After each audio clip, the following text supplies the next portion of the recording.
ჩემი კამერა ხო შეხარ რომა? ეს არის პოდკასტი რემონტის ამბები და არქიტექტორ დიზაინერები. ბუგი, თიკა ვიწყო. ეს არის პოდკასტი რემონტის ამბები, ჩემი დღევანდელი სტუმრები კი არიან არქიტექტორ დიზაინერები ნათია და ნატალი. გოგოებო, პირველ რიგში მითხარით როგორ ხართ? შვენივრად გადასარევად. დღეს სამუშაო დღე გქონდათ. აღრილები ხო არ ხართ ცოტა. საჭირო. როგორ გსურთ თავს? სათხართ ჩემი შეტევისთვის. კი. ნათია, შენან დავიწყებ და მითხარი, ახლა საიდან დაიწყო შენი დაინტერესება ამ პროფესიისადმი? რამ გამოიწვია? მოკლედ, ისე რომ ვთქვათ, ბავშვობიდან ყოველთვის მინდოდა რომ ყოფილიყავი ტანსაცმლის დიზაინერი. და სადღაც მე-11 კლასში, დავივიწყე ეგაზრები. აჰა, რაღაც ხდება ხო? და გადავწყვიტე რომ ყოფილიყავი ინტერიერის დიზაინერი. და რაღაც ალბათ ხო, მე-11 კლასში უფრო დავწუნდი რომ მინდოდა დიზაინერობა. შენ რა სიტყვი ნატალე? ჩემთან საკმაოდ უაზრო ისტორია რეალურად. ვაღიარებ. უბრალოდ უნივერსიტეტი მომეწონა, სადაც ჩავაბარე და ჩაბარების პერიოდში უბრალოდ ნახულობდი პროგრამებს, რაც ჰქონდათ და ვარიანტები ეს ერთ-ერთი რომ ნახე, მივხვდი რომ დამაინტერესა, ოჯახიდანაც გავიგე რომ იდეაში გავმდიოდა ეგ საქმე მაინც. მეორე მხრიდან უფრო კარგად ჩანს ხოლმე. კი ბატონო. და შესაბამისად მივყავით და გამოვიდა რაც გამოვიდა. გამართლა შენი მოლოდინები? კი. შენ შემთხვევაში? კი. 100%. აი რო დაგაბრუნა ისო მე-11 კლასში ისევ ამ პროფესიას გააგრძელებდი? შენ? კი, უეჭვე. გიჟდები. და მოგწონს ესე იგი, რასაც აკეთებ და ყველაზე კარგი არის, როცა შენი საქმე გიყვარს და შენი საქმის სიყვარული კიდევ უფრო დიდ мотивაციას გაძლევს, რომ ეს საქმე კარგად აკეთო და ხარისხიანად და ეს კიდე ცალკე ამბავია, რაც ძალიან მახარებს. იცი რა მაინტერესებს გოგოებო? თქვენი საყვარელი სტილი რომელია დიზაინში და რას ანიჭებთ უფრო უპირატესობას რომელ სტილს? ნატალი, ჯერ შენ მითხარი. ოკეი, ან მე იდეაში უფრო ბრუტალური და რაღაც ინდუსტრიული სტილის მოყვარული ადამიანი ვარ მაინც. ანუ თუნდაც რომ იყოს რაღაც მინიმალისტური, ძალიან ლამაზი რაღაც ან კლასიკან რაღაც ნაზი სტილი, შეიძლება მაინც ჩავრთო რაღაცა ეს შავი დეტალები, მეტალის დეტალები და რაღაც ჩანართები, იმიტომ რომ რაღაცნაირად გული მაინც იქით მიდის. რატო მოგწონს სიშავე? ხო, რაღაცნაირად უფრო საინტერესო მგონია ალბათ. ჩაკაჭუკები. შენ რა სიტყვა ნათია? ჩემი სტილი ბოჰემური სტილია უფრო რა. ალბათ მარტო ბოჰემური არა. ნახე, მიყვარს რაღაცა სხვადასხვა სტილის არევა, ალბათ მთავარი სტილი არის ეს ბოჰემური. შემიძლია ლოფტიავურიო, შეგნი და რაღაცა ისეთი დიზაინი შევქმნა. ეკლექტიკური სტილი შემიძლია აურიო, უფრო საინტერესო იყოს და ფერები იყოს. იმიტომ რომ ბოჰემურ სტილში ძირითადად ცოტა დამჯდარი ფერებია, თეთრი, კრემისფერი ხე, მწვანე და ცოტა ისეთი ფერებია რა. ახლა ფერებთან მივედით და ფერები ახსენე. რა არის შენთვის ის ფერები, რაც დიზაინში აუცილებლად უნდა იყოს გამოყენებული? გააჩნია წელს, იმიტომ რომ სხვადასხვა წელს არის სხვადასხვა ფერი მოდაში. ხო, მაგრამ ახლა რემონტს შეხوار ვაკეთებთ ახლა ყოველ წელს. შესაბამისად უნდა იყოს რაღაც. მაგრამ აუცილებლად უნდა იყოს შავი, რაღაც დეტალები, რაღაც რა დეტალებს აი შავი რა წარმომიდგენი? აი რა ნაწილი უნდა იყოს შავი? თქვენ რა ნაწილი უფრო წარმოგიდგენიათ? ან შეიძლება ძალიან მინიმალურად იყოს რეალურად შესული დიზაინი. ბოდიში რო გაწყვეტინებთ, ნახე როგორი რაღაცა შავზე მე ვიცი და მსმენია, ახლა მე კარგად არ ვერკვავი, მაგრამ შავზე ვიცი და მსმენია, რომ თითის ანაბეჭდები ძალიან მკვეთრად ჩანს ხოლმე და ამაზე რა სიტყვით? თითის ანაბეჭდები შეიძლება ლურჯიც ჩანდეს თუ მატოვი მასალა რეალურად ან თითის ანაბეჭდი შეიძლება ყველაფერზე ჩანდეს, ასე თუ ის ან მუქი რაც არის ყველაფერზე თითქმის თუმცა შეიძლება ოდნავ პრიალა რომ იყოს, აღარ გამოსდის ისე ძალიან, მაგრამ შავი შეიძლება ძალიან მინიმალურად შეიტანა, როგორც ეს, თუნდაც სახეული იქნება, თუნდაც წეფსელი იქნება, თუნდაც რაღაცა ზოლი ან პანელი ან რაღაცა მსგავსი. კი ბატონო, წერტილოვანი განათება და თან მე ესეთი რაღაც მსმენია, რომ ძალიან ტრენდში იყო ადრე, თქვენს გასადინებად და ძალიან ბევრი აკეთებდა სააბაზანოს შავ ფერში, ხო? აი აბაზანაში ძალიან ბევრი შავი დეტალი შექონდათ. და მე უკვე ყველა ნანობდა, აი რა მინდა შავი და წითელი ერთად. სულ ხეხვაში და სულ წმენდაში. ცოტა რთული მოსავლელია. ძალიან რთული მოსავლელია და მე პირადად მაყურებლებს არ ვურჩევ შავი დეტალების აბაზანაში გამოყენებას, იმიტომ რომ მსმენია, მე არ მაქვს კიდე კაი ღმერთო მადლობა, მაგრამ მსმენია რომ ძალიან რთული მოსავლელია შავი ფერი, ხო? თქვენ როგორი ფერი გაქვთ აბაზანაში? ჩემთან ვერცხლისფერია. შენთან? ღიაფერებია ჩემთან. ეს შეგეკეთებულია თუ? რა თქმა უნდა. დიზაინის შესახებ შეგეკეთებული. ჩემთვის სხვათა შორის კი. ой, შენთან ხო? ჩემთანაც ეგრეა, კი. მშანი არის. იცი რა არის? არსებობს ისეთი პროექტი, რომელიც ნათიამ და ნატალიმ ერთად შექმნეს და რაღაც ერთად დაამუშავეს და აი თუ არსებობს, რომ აი ამ პროექტის შესახებ უფრო ცოტ გვიამბოთ. ერთად? ესე ერთად მე მგონი არ ყოფილა. ეს ისე იყურება მგონი რაღაცა იყო. არა, რეალურად არა, მაგრამ ხო, ერთმანეთს ვეხმარებოდით ყოველთვის, რომ ცალსაკე პროექტები გქონდა, მაგრამ ყოველთვის იყო ისეთი მომენტი, რომ ნატას ვეკითხებოდი, რომ აი აქ რა გავაკეთო ან რაღაც ეგეთი, იგივე იყო ნატასთანაც. კი, ანუ ყოველთვის ჩართულები ვართ ხოლმე ერთმანეთის პროექტებში, როგორც ასეთ. თუმცა, ანუ საერთო პროექტი ჯერჯერობით არ გქონია, მაგრამ დაგეგმვის რა გითხრა, მაგრამ საინტერესო რომ იქნება დარწმუნებული ვარ, როდესაც იქნება. ხედავ რომ ერთმანეთთან ძალიან ისეთი კარგი ურთიერთობა გაქვთ და საქმეს ერთად ძალიან კარგად აკეთებთ, ხო? ნუ კი, სადღაც სახელებით გვაქვს. ჩიპი და დეილი. ჩიპი და დეილი. ხო, ოფისში ჩვენ ესა ვეძახით ხოლმე. ჩვენ კომპანიაში რა ჩიპი და დეილი, იმიტომ რომ ნათია და ნათია რა, ხო ის სერიალი. მე ვიცი, მე მგონი. უფრო თამარი ეგეთი. მაგასაც ეგეც არის. აი, ზუსტად იმ სტილში ხართ. კი. ოფისში შემოვდივარ ხოლმე მართლა, ან აი ნათია და ნათია, თან სახელები სუმერაა. აი სუმერაა. ხო, მე ვარ ნატალი და ეს ნათია. მაგრამ რეალურად მე ნათია ვარ, ეს ნატალი. არა, შენ ხო ნათია ვარ. კი, მე ნათია ვარ, მე ვარ ნათია. მე დღეს გამიმახსოვრე, კი დღეს ცხომერია. სუმერება და იმედი მაქვს რომ აღარ ამერება და მე პირობას გაძლევ რომ აღარ ამერება. მელობთ. აბა მე რა მქვია? ნინი. ნინი. მაგდენი იცით ხო? შენი არია. იცი რა მაინტერესებს? თქვენ ხართ ძალიან ესე ვთქვათ სრულყოფილი დიზაინერები და ძალიან საინტერესოა თქვენი აზრი ამ ფაქტთან დაკავშირებით. რა უნდა გაითვალისწინოს დამკვეთმა, როდესაც არჩევს დიზაინერს? თავდაპირველად თუ არის ამის საშუალება, რა თქმა უნდა, კარგია თუ გადახედავს ამ დიზაინერის ნამუშევრებს. იმიტომ რომ გაიგებს, რა სტილში მუშაობს, როგორ მუშაობს, მოსწონს თუ არა ეგ ყველაფერი, იმიტომ რომ შეიძლება სამუშაო პროცესის დროს რაღაც გაუგებრებები შექმნას უბრალოდ აი პატარა უთანხმოების გამო, რომ ანუ ვერ უგებენ ერთმანეთს და ვერ ერწყმიან ესე ვთქვათ. აჰა. ხო, ანუ ამიტომ თუ არის ამის საშუალება, რა თქმა უნდა, კარგია თუ გადახედოს ამ ადამიანის პორტფოლიოს, თუნდაც მინიმალური რაღაც კომუნიკაცია იქნებათ პროექტის დაწყებამდე და გაიგებენ, ანუ რამდენად ერთ რაღაც მიმართულებით მიდიან. კი ბატონო, და მე როგორც დამკვეთმა, სად უნდა მოვიწიო დიზაინერების შესახებ ინფორმაცია, სად უნდა ვიპოვო დიზაინერი, ან საერთოდ როგორ უნდა გავიგო, სად შეიძლება ვიპოვო კარგი დიზაინერი. რადგან ეხლა თქვა რომ გადააგდო დიზაინერს მოხვდება, ხო? ეს ძალიან ისეთი ამბავი არის და ყველა დიზაინერია და ყველა ამ პროფესიაში, იმიტომ რომ ძალიან მასშტაბური გახდა და ძალიან გლობალური, ხო, ეს პროფესია.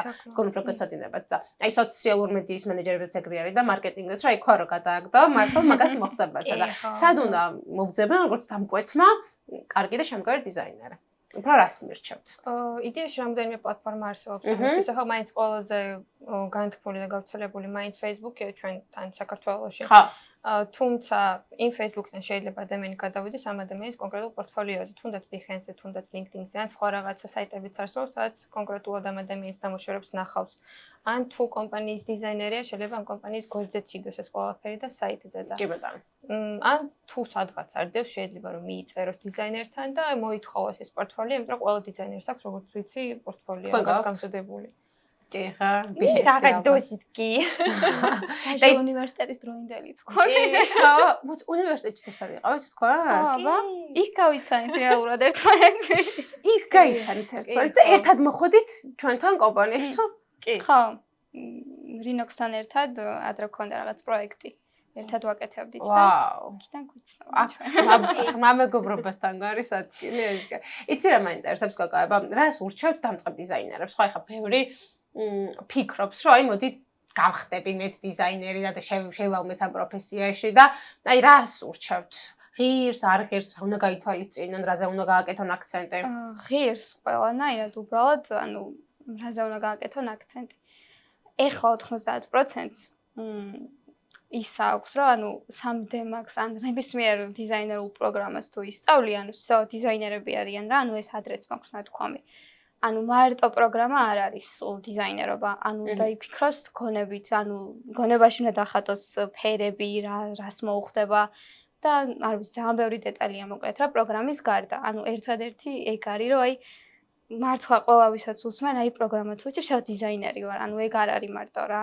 კი, იქ რეალურად 1000 ხო. ხო, ანუ ეგ მომენტია, რომ თუნდაც უნივერსიტეტის განათლება რომც მიიღო, არ ნიშნავს, რომ დამთავრებისას უკვე დიზაინერი იქნები რეალურად, იმიტომ რომ ყველაფერი, ყველანაირი ცოდნა მოდის მაინც პრაქტიკაში და ანუ მართლა ანუ პროგრამის ცოდნა არ ნიშნავს დიზაინერობას. ანუ თუნდაც კლიენტთან კომუნიკაცია უნდა ისწავლოს ადამიანმა და თუ რჩევის მომენტია, ალბათ ჯობია რომ დამთავრების მერე ან ბოლო წლებში, უნივერსიტეტის ბოლო წლებში დაიწყოს სტაჟიორად მუშაობა გამოსულ დიზაინერთან და ისეთ ცოდნას ააგროვებს ადამიანი, რომ აი დამთავრებ იქიდან გამოსვლის მომენტში უკვე სრულიად სხვა განსხვავებული ადამიანი იქნება. კი ბატონო. იცი რა მაინტერესებს? აი პროგრამებს შევეხეთ, ხო? და ახლა დარწმუნებულია, რომ მაყურებელი ვინც გიყურებს, აინტერესებს რა არის ის პროგრამა? რაც უნდა ვისწავლო, ხო? აი რაღაც საბაზისო ხო არის რაღაც პროგრამა, საიდანაც უნდა დავიწყო და რა არის ეს პროგრამა, რასაც თქვენ ურჩევთ დამწყებ დიზაინერებს, საიდანაც უნდა დაიწყონ ამ პროფესიის შესწავლა. ნუ გეგმარებებისთვის არქიკადი. აჰა, გეგმარებისთვის არქიკადი. საკმაოდ იცი არქიკადი, ხო მე ვიცი არქიკადი, მეც შევერს არქიკადი, ნახე არ ვიცი მაგ მუშაობა, მაგრამ რაღაც ზედაპირული ცოდნა მეც მაქვს. კი, ეხლა მე კიდე ვიცი რაღაც პრემიერი. ხო? პრემიერი ჩვენთან არ არის, მე მგონი. არა, ეგ მარკეტინგია. ვიდეოები და ფოტოები. არ ვიცი ახლა მას იყენებენ თუ აი დიზაინში, მაგრამ ჩვენ ნაგდად არ გქონია მაგასთან გამოცდილება. კიდე რა არის ეს? რევიტსაც კარგად იყენებენ ახლა რევიტი. რევიტი? კი, არქიკადს ნელ-ნელა მე მგონი ანაცვლებს მაინც. აჰა, კი ბატონო, ესე იგი, ჩვენ შევეხეთ ორ პროგრამას, რევიტი და არქიკადი. თუ გინდათ დიზაინის დაწყება და თუ გინდათ ამ პროფესიაში ჩართვა, ნუ გამოიყენეთ მაშინ ეს ორი პროგრამა, ხო? რომელიც დაგეხმარებათ და ძალიან დიდი მადლობა თქვენი გაზიარებული რჩევებისთვის. გოგო, იცი რა მაინტერესებს? აი თუ არის რამე ისეთი პროექტი, რომელსაც ძალიან გინდათ მუშაობა და აი ოცნება გაქვთ, რომ აი ამ პროექტზე მამუშავა, აი რაღაც არის ეგეთი რამე? რა თქმა უნდა. რა არის? მე რაღაცა ძალიან დიდი ინტერესი მაქვს, რომ სასტუმროს დიზაინზე ვიმუშაო. მგონია რომ შეზღუდული არ ვიქნები არანაირად თითქმის, რომ ანუ შემიძლია რაღაც უფრო გაბედულ დიზაინის გაკეთებას და არ ვიქნები იმაზე იმით შეზღუდული, რომ აი მოდი მინიმალისტური სადა დიზაინი გავაკეთოთ. აი ზუსტად ამ ბლოკსაც გამოვიყენებ, კლასიკასაც გამოვიყენებ, ყველაფერს გამოვიყენებ, რასაც მინდა. ნუ რა ქონდა რომ მიერი ლაპარაკობ. წარმოიდგინე ეს რომ სასტუმროს დიზაინზე ამუშაო, მე საერთოდ შეიძლება უკვე უწყინავს თვალები. შენ ნატალი ასოს არ გაქვს. კაი. ნათია და ნათი, მოდი ორივეს ნათია გერქვათ რა. უკეთ. ნათია, შენ რა სიტყვა? მე ყოველთვის მინდა და ოფისის დაპროექტება, აღარ არქიტექტურული ბიურო. აღარ რაღაცა ჩვეულებრივი ოფისი არ გულისხმობ რაღაც ერთფერებში და ასე შემდეგ. რაღაცა ძალიან მრავალფეროვანი, უცხო, ბევრი ფერით და ჩვენი ოფისი კარგად არის დაპროექტებული რა. ჩვენი ოფისი. ნუ უკეთესი შეიძლება. არა, საერთოდ მე ცოტა სხვა სტილზე ვაპარაკობ რა. თუმცა ხო ანუ უფრო საინტერესო. ანუ სასტუმრო ოფისი, ესე დავიყავით. ხო. გისურვებთ შენ სასტუმრო დაგეპროექტებინოს. შენ ისეთი ოფისი დაგეპროექტებინოს, როგორიც გინდა და ყველანი ყოფილიყავით ბედნიერები. მაგრამ შემდეგი კითხვა სხვა მაქვს მე. რა თქმა უნდა იქნება. დავისწავლე. შემდეგი კითხვა მდგომარეობს შემდეგში. მე პასუხი კი ვიცი უკვე, მაგრამ მაინც რო ჩავშალ ზანგა იქნება. რამდენად შრომადავადია თქვენი პროფესია და რა დროს მოითხოვს და აი რამდენ ძალისხმევას მოითხოვს, აი რომ ჩაგვიშალოთ და გვითხრათ. დაიწყე. აი ზოგადი სურათი ისეთია, რომ დიზაინერს, ნუ, საქმე არ აქვს, მოდი ვაღიაროთ, ხო? აჰა, ეგრე არის. კი, ნუ, რაღაცა ხანდახან ისეთი მომენტებია ხოლმე, რომ აი, გონიათ, რომ ძალიან ადვილად ვაკეთებ, თუნდაც ამ გეგმარებას, თუნდაც ამ რენდერებს და ნუ ყველაფერს რა, მაგრამ რეალურად ეგრე არ არის. ძალიან ბევრი დეტალია, ჯერ აზომვიდან რომ დავიწყოთ. იქ აზომა რაღაცა პატარა კედლის თუნდაც ჯერ რომელ სართულზე გვიწევს ზოგადად სართული ხო საერთოდ ხანდახან ლიფტი არ არის ხოლმე ხა ხო კორპუსებში და ესე შრომის უსაფრთხოება ხო არის დაცული საერთოდ კი რა თქმა უნდა კი უბრალოდ ისე გვიწევს ხოლმე მუშაობა რომ ჯერ დასრულებული არ არის ეს რაღაც სამუშაოები და ზოგჯერ უგვიწევს ფეხით ასვლა. თუმცა თავისი რაღაც დაცვის კი ბატონო, ყველაფერი. ანუ ძალიან შრომატევადია, როგორც გავიგე და როგორც მოხდა. კი, მოხვიდა მე ეს დახაზო, მე რენდერები გააკეთო, ნუ მოკლედ რა ძალიან შრომატევადია. ხა, და სხვა შეიძლება მეც მსმენია. გარკვეული საზოგადოების ნაწილი ფიქრობს, რომ დიზაინერობას რა უნდა და ეგ არაფერი არ არის და მეც მსმენია, მაგრამ მეც ვიცი, რომ ძალიან შრომატევადია. თან ყველაფერთან ერთად იღლება თვალი.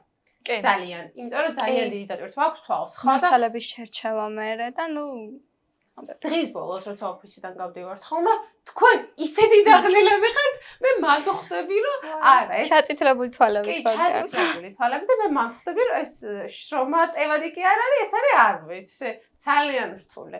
და ჩემი აზრით ყველა პროფესია არის უნდა იყოს დაფასებული აუცილებლად და აი არასოდეს არ მიყვარს ხოლმე იმის თქვა რომ მაგას რა უნდა და აი აკელია.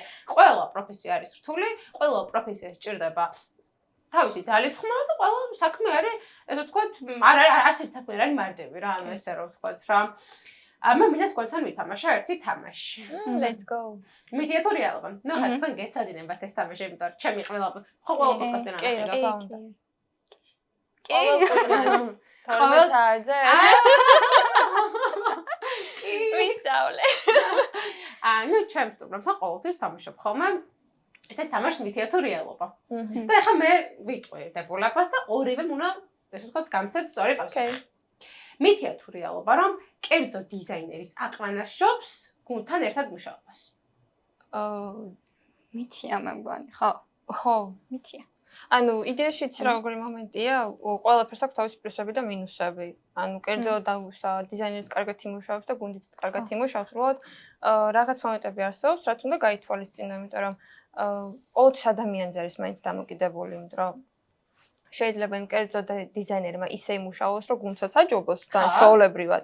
თუმცა კი, რა თქმა უნდა, თუმცა გუნდიც საკმაოდ კარგი მომენტია და ანუ უნდა გაითვალისწინო ის მომენტი, რომ ყოველი დიზაინი გადის არაერთ ხელში, ასე ვთქვათ, თუნდაც ტექნიკურად, თუნდაც დიზაინის მხრივ, ანუ 1000 აზრს ვისმენთ ხოლმე ერთ და იგივე პროექტზე და შესაბამისად შეიძლება უფრო დახვეწილი იყოს, უფრო ნაფიქრი იყოს. ამიტომ არ ვიცი. მე პირდაპირ ვერ ვიტყვი. ანუ მაინც ვფიქრობ, რომ მითია. კი ბატონო. კაი, შემდეგი დებულება. მითია თუ რეალობა, რომ ბინა ერთ წელში უნდა იყოს გადაწყვეტილი. მითია. მითია რატო?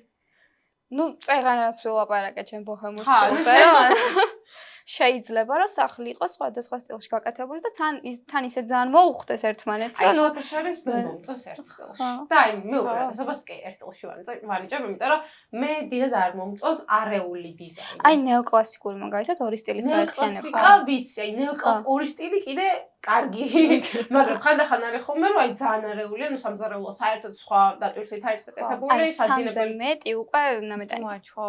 არ დაჟე 3-იც ნამეტანი. ხო. ანუ გააჩნია დოზირება იყოს ცოტა ესეთი რაღაც სადა და ესეთი გაკეთებული ჩემი ეს, მაგრამ მე ზოგადად უპირატესობას ვანიჭებ ერთ წელში ბინის გარემოტებას. მე ესე ვფიქრობ. ინდივიდუალურია მაინც. ეს ინდივიდუალურია. მაგრამ ვფიქრობ რომ ესეც მითია, ხო როგორც კი, ამიტომ რომ შეიძლება ორ სტილში სახლი გაკეთდეს რეალურად. კი ბატონო. მითია თუ რეალობა, რომ დიზაინ პროექტის გაკეთების და დასრულების შემდეგ თქვენი საქმე დასრულებული. მითია, სუმითები გამოგვიყვება. სამივე მითია. კი. რატო? მაშინ ჩამიშა. იმიტომ რომ მე რა გრძელდება, რაც გრძელდება. დრო ჩააბარე პროექტს, მე მსოკი არა, მე რა გრძელდება. ხო, ნუ რემონტის პროცესია, ზედამხედველობა, რემონტის პროცესი, ზედამხედველობა. ანუ ყოველთვის ჩართულები ვართ პროექტში, როგორც ასეთი. ანუ რას დროს არ არის ის მომენტი, რომ დიზაინ პროექტს გადავაგზავნებთ და всё, იხურება იქ პროექტი ჩვენთვის, ანუ არასდროს არ არის ეგრე. თუნდაც ხო მასალების მომენტია, რომ შეიძლება პროექტის პრელობის დროს ეს მასალა იყო ადგილზე, თუმცა უკვე ჩაბარებისას აღარ არის და ანუ გიწევს სახლის მოძიება და ანუ ეგეც არსებობს. სახლის მოძიება შედის უკვე შემოვალეობაში, ხო? ხო, კი, რა თქმა უნდა, ნეუტრალური პასუხის შეიძლება ჩამოტანა მოგიწიოს ქვეყნიდან და ასე შემდეგ. კი ბატონო, ძალიან კარგი. იცი რა მაინტერესებს? მე მაგერთა კითხვა თქვენთან. პირველ რიგში სანაკითხოს დაგისვამთ გეტყვით, რომ ძალიან დიდი მადლობა. იმიტომ რომ მართლა ძალიან ბევრი რაღაც გავიგე და ძალიან ბევრი რაღაც გადმანათლეთ ახლა თქვენ მე ამ სფეროში და პროფესიით. მაგრამ მე მაინტერესებს რამდენად მოგწონთ ჩვენი პოდკასტები, ჩვენი კომპანიის პოდკასტები. შვენიერია. გავაგრძელოთ. კი, გავაგრძელოთ. კი, აბა. საყვარელი. წინ უფრო უკეთესი იქნება. შვენიერი. ანუ მოგწონთ. კი. წინა პოდკასტები ყველა ნანახი გაქვთ, ხო? საინტერესოა და საინტერესოა და აი ვის იხილავდით შემდეგ სტუმრად ესე? ოფისიდან? თუნდაც გარეთ. თუნდაც ოფისიდან. მე მგონი ყველა შეყვავდა, ხო? კი, მე მგონი. ხო, მოდი. მე ჩავიდე წამყვანა. არა. მოდი, ახლა დაგემშვიდობებით და ვნახოთ ვინ იქნება ეს, ამას მეც სიურპრიზად დაგიტოვებ, ვინ იქნება ჩვენი შემდეგი სტუმარი. აუცილებლად დაელოდეთ ჩვენს შემდეგ პოდკასტს, რომელიც დაიდება კვირას 12-ზე. აყვანდის.